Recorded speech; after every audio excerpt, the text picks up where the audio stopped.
falahu mithlu ajri fa'ilih.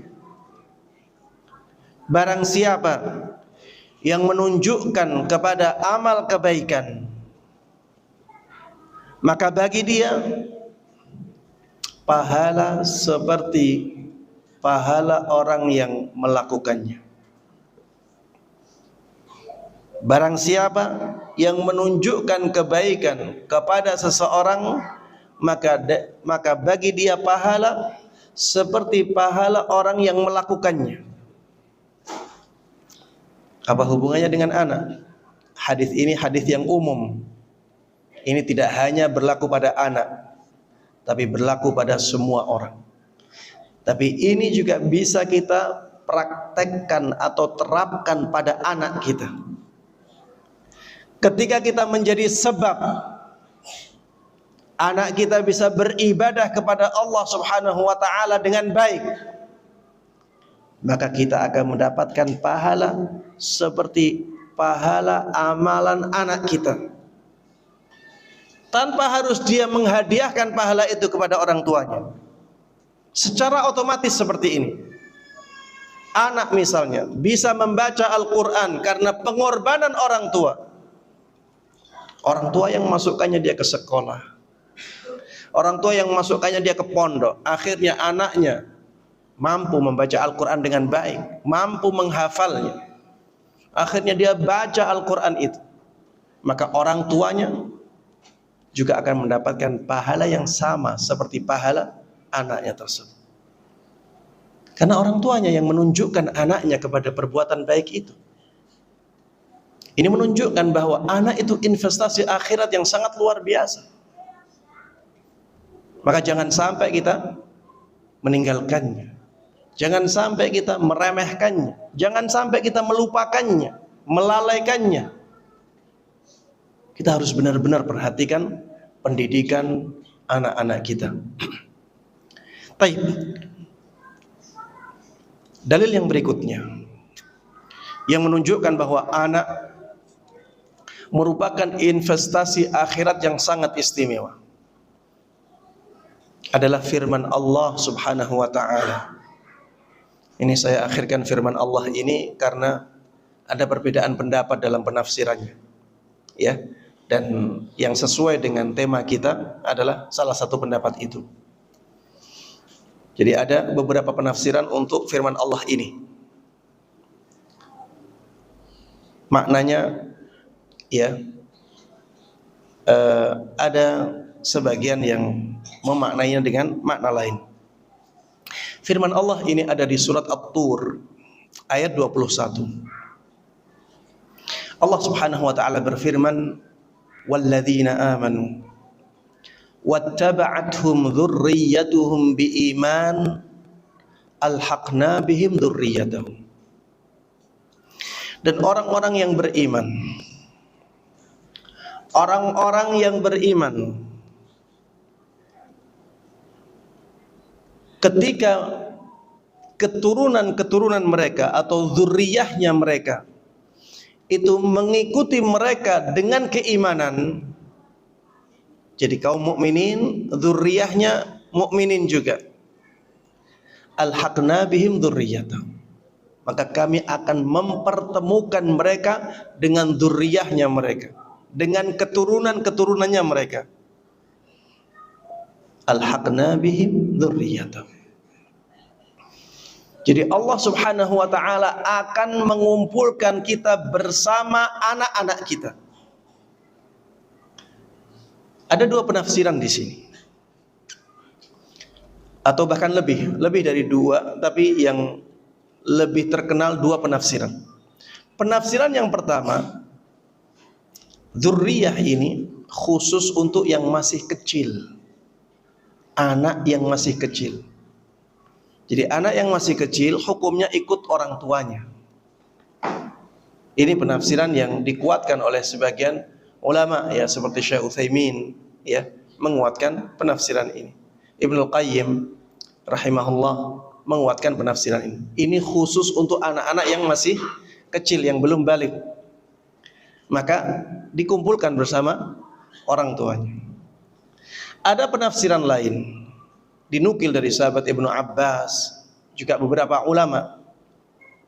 Di sini tidak ada perbedaan antara anaknya masih kecil ataukah anaknya sudah dewasa.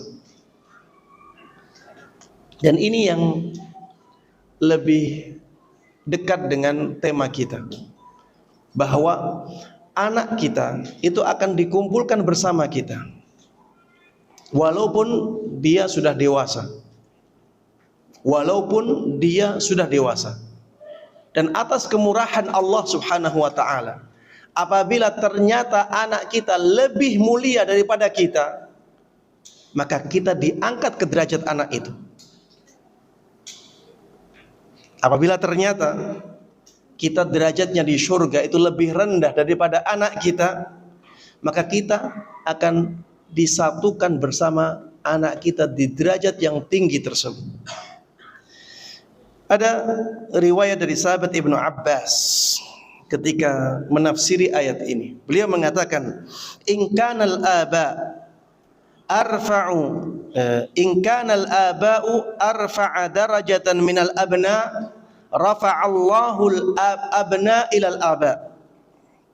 Apabila ayah-ayah mereka itu lebih tinggi derajatnya daripada anak-anak, maka Allah Subhanahu wa taala akan mengangkat anak-anaknya ke derajat ayah-ayahnya. Karena ayahnya lebih tinggi derajatnya. Dan beliau mengatakan lagi, wa in kanal abna'u arfa'a darajatan minal aba, rafa'allahu al-aba ilal abna.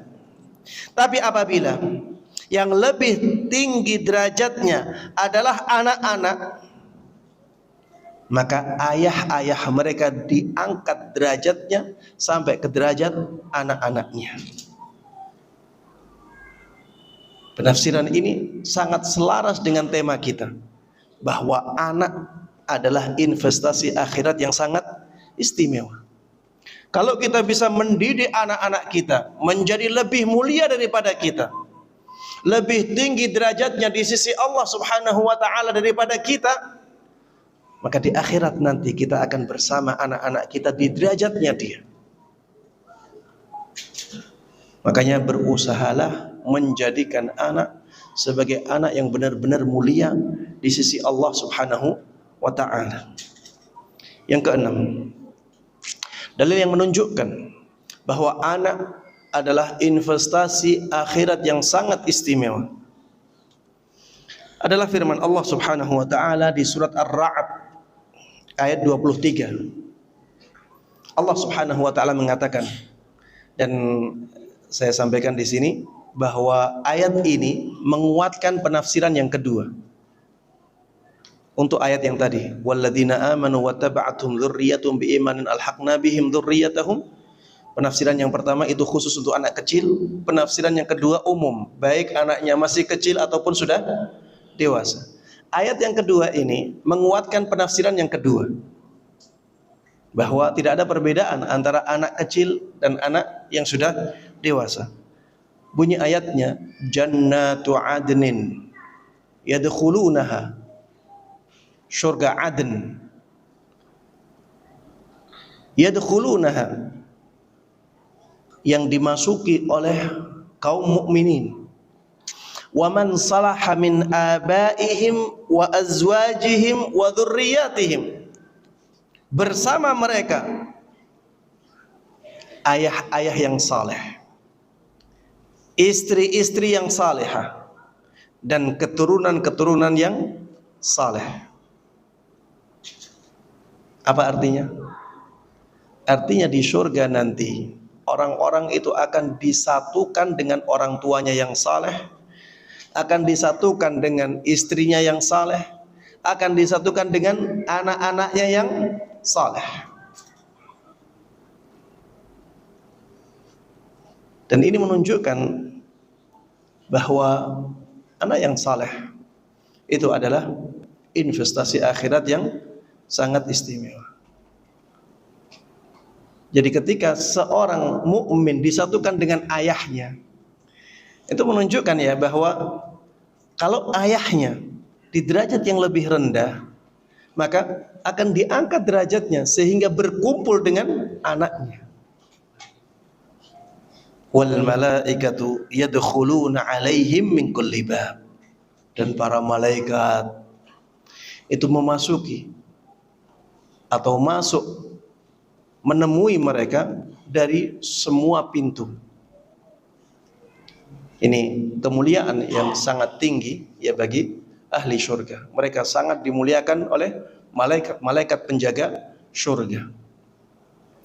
Tapi para jemaah sekalian rahimana rahimakumullah, kalau kita menyia-nyiakan anak kita, maka yang terjadi adalah sebaliknya. Kita akan merugi, kita akan celaka, kita akan menjadi binasa karena anak kita. Coba lihat di dalam firman Allah Subhanahu wa taala di surat Abasa. Insyaallah kita semuanya hafal surat ini. Abasa wa tawalla an ja'ahul a'ma. Di ayat yang ke-34 dan ke-35, juga ke-36, Allah Subhanahu wa taala berfirman, "Yauma yafirrul mar'u min akhihi." Pada hari itu seseorang bisa lari dari saudaranya. Hari yang mencekam. Tapi seseorang tetap lari dari saudaranya. Wa ummihi wa abihi. Bahkan seseorang bisa lari dari ibunya. Ibu yang sangat dia cintai saat di dunia. Seseorang bisa lari dari ibunya dan juga dari ayahnya. Wa sahibatihi wa banihi. Seseorang juga bisa lari dari istrinya dan juga dari anak-anaknya. Na'udzubillahi min dzalik.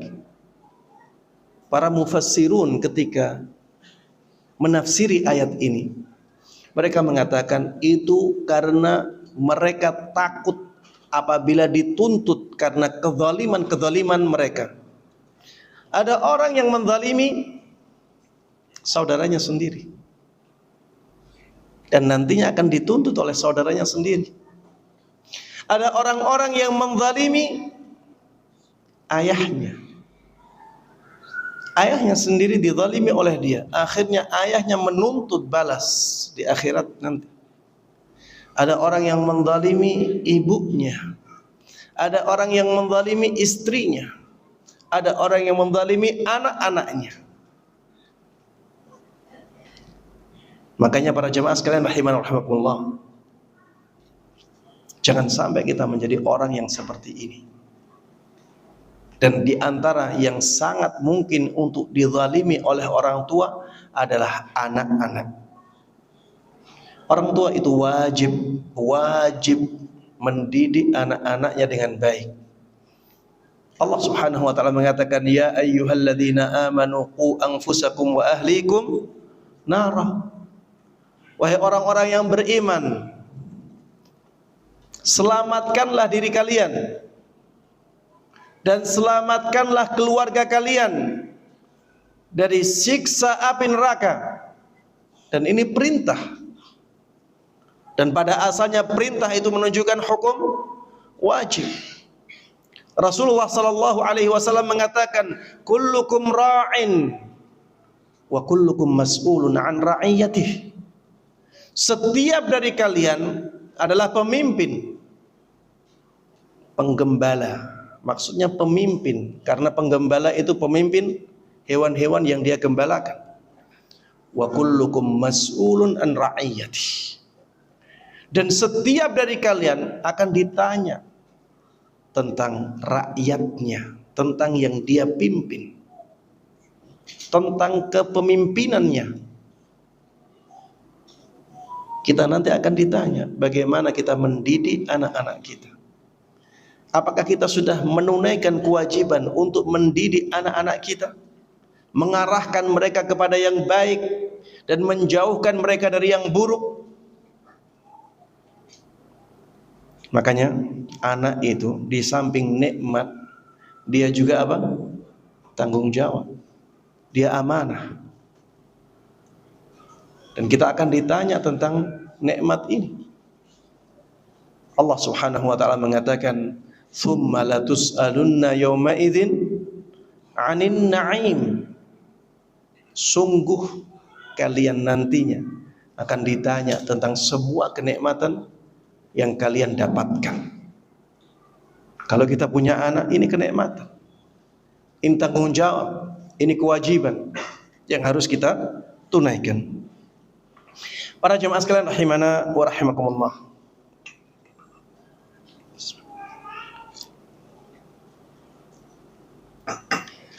Kalau kita sudah tahu betapa pentingnya pendidikan untuk anak-anak, dan bahwa anak adalah investasi akhirat yang sangat istimewa, maka menjadi penting bagi kita bagaimana kita bisa menjadikan anak-anak kita investasi akhirat yang sangat menguntungkan kita. Investasi akhirat yang mendatangkan kemuliaan untuk kita. Bagaimana caranya? Maka di sini akan kita bahas atau kita singgung 9 poin. Lakukanlah 9 poin ini sehingga anak-anak kita benar-benar bisa menjadi anak-anak yang saleh, salihah, anak yang bisa kita harapkan kebaikannya untuk kemuliaan kita di akhirat nanti.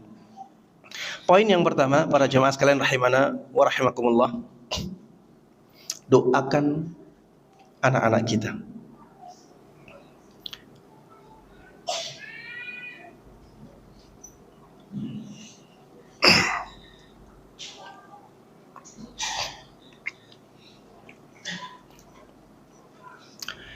Jangan sampai kita melupakan anak-anak kita di dalam doa-doa kita. Doa para jamaah adalah sebab yang paling kuat yang menjadikan anak kita saleh dan salihah. Kenapa demikian?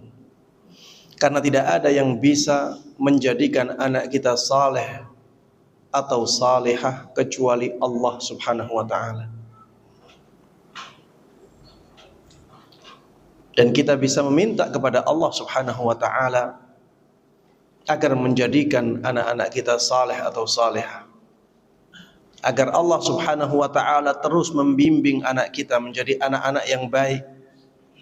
Agar Allah Subhanahu wa taala menyelamatkan kita dari fitnah dunia, apalagi di zaman ini.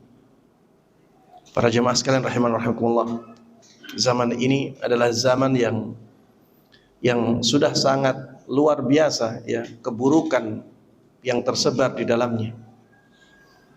Dan sangat mudah bagi orang-orang untuk sampai kepada keburukan itu.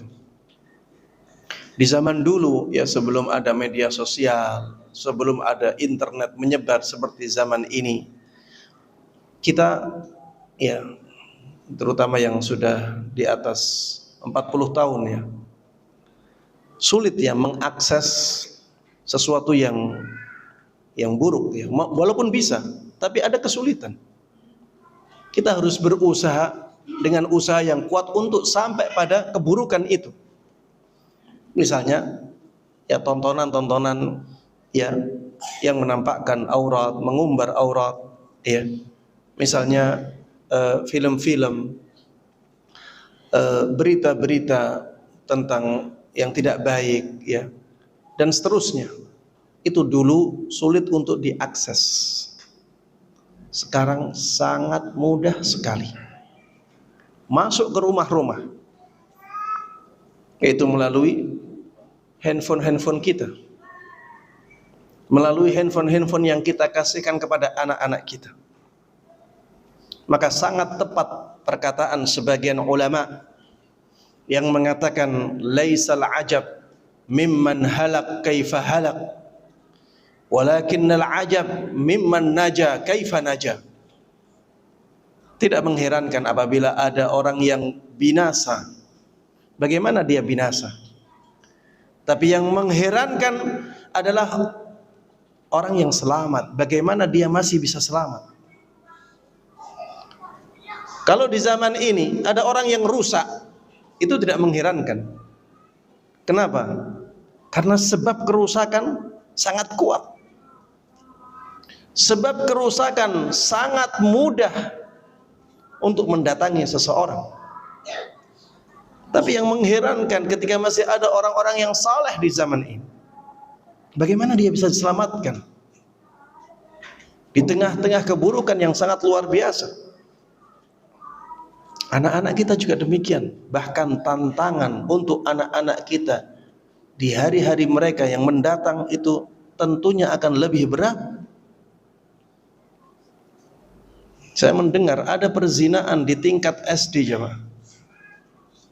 Perzinaan terjadi ketika anak masih di tingkat SD. Apalagi di tingkatan SMP, apalagi di tingkatan SMU, ya. Apalagi di tingkatan ya jenjang yang lebih tinggi dari itu. Makanya para jemaah, jagalah anak-anak kita. Itu tanggung jawab kita ketika orang tua punya kesadaran untuk menjaga anaknya masing-masing. Insya Allah masyarakat akan terjaga dari keburukan. Para jemaah sekalian rahimana wa rahimakumullah, banyaklah mendoakan kebaikan untuk anak-anak kita. Tirulah para nabi. Tirulah para nabi. Mereka kekasih-kekasih Allah. Mereka orang-orang yang saleh. Tapi dalam doa-doa mereka, mereka masih mendoakan anak-anak mereka. Bahkan sebelum mereka diberikan anak.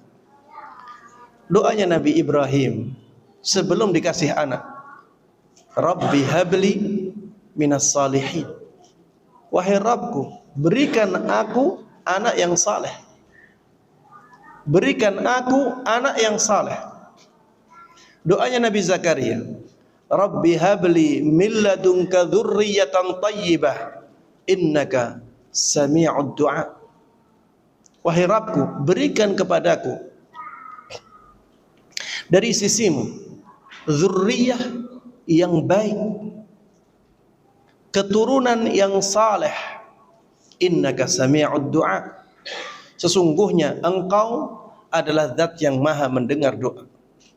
Nabi Ibrahim setelah mendapatkan anak masih terus mendoakan anaknya. Wa idh qala Ibrahim rabbi ja'al hadzal balada amina wajnubni wa baniya an na'budal asnam. Ingatlah ketika Ibrahim berdoa, Rabbi ja'al hadzal balada amina, wahai Rabbku, jadikan negeri ini negeri yang aman. Setelah itu Nabi Ibrahim berdoa untuk anaknya, wajnubni wa baniya an na'budal asnam. Jauhkan aku dan anak-anakku dari beribadah atau dari menyembah berhala-berhala. Subhanallah. Coba kalau antum bayangkan, Nabi Ibrahim, beliau seorang Khalilullah, hamba yang sangat dicintai oleh Allah Subhanahu wa ta'ala dengan kecintaan yang paling tinggi. Apakah kita bisa bayangkan anaknya ada yang menyembah berhala? Mungkin kita bisa bayangkan, tapi itu seperti mustahil. Kemungkinannya sangat kecil sekali. Tapi ternyata Nabi Ibrahim masih mendoakan anaknya agar dijauhkan dari menyembah berhala. Coba antum bayangkan, ya. Bisakah antum bayangkan di zaman ini ada anak ustadz yang menyembah berhala? Kemungkinannya kecil, padahal ini hanya seorang ustadz. Ini seorang nabi, Khalilullah, nabi yang sangat dicintai oleh Allah Subhanahu wa ta'ala dengan tingkat kecintaan yang sangat tinggi, berdoa dengan doa yang seperti ini. Ini menunjukkan bahwa kekhawatiran beliau terhadap anak-anaknya itu sangat tinggi. Sangat tinggi. Di dalam ayat yang lain, ya, Nabi Ibrahim juga berdoa, Rabbi ja'alni muqimas salati wa min dzurriyyati. Wahai Rabbku, jadikan aku sebagai seorang yang benar-benar mendirikan salat, dan juga keturunan-keturunanku jadikan demikian. Jadi Nabi Ibrahim terus mendoakan anak-anaknya, padahal beliau seorang nabi. Apalagi kita harusnya juga demikian, banyak mendoakan anak-anak kita. Jangan lupakan anak-anak kita dalam berdoa, ya. Ketika berdoa itu jangan hanya doa rizki saja. Ya Allah, lapangkan rizkiku, lapangkan rizkiku. Anaknya dilupakan. Ya Allah, mudahkan urusanku, mudahkan urusanku. Anaknya tidak dapat doanya.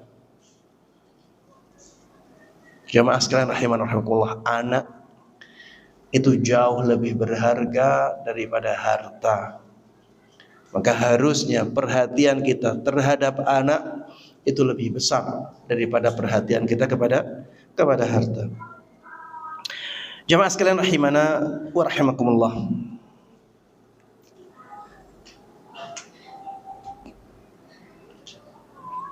Di antara